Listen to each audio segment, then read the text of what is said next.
திமுக காங்கிரசும் கூட்டணி அமைத்ததன் மூலம் ஊழலும் கைகோர்த்திருப்பதாக பாஜக தேசிய செயலாளர் ராஜா விமர்சனம் செய்துள்ளார். திருவள்ளூர் மாவட்டம் கும்மிடிப்பூண்டி சட்டமன்ற தொகுதி பாஜக செயல் வீரர்கள் ஆலோசனை கூட்டத்தில் ராஜா கலந்து கொண்டார். அப்போது வரும் சட்டமன்ற தேர்தலை எதிர்கொள்வதற்கான செயல்பாடுகள் குறித்தும் கட்சியினருக்கு அவர் ஆலோசனைகளை வழங்கினார்.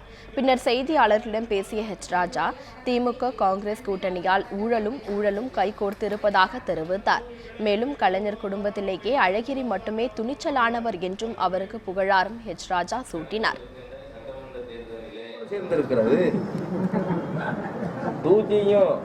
நிலக்கரி சுரங்கத்திலையும் பல லட்சக்கணக்கான கோடிகள் மூட்டையடித்த சோனியாவும் கருணாநிதியும் மீண்டும் கைகோர்த்திருக்கிறார்.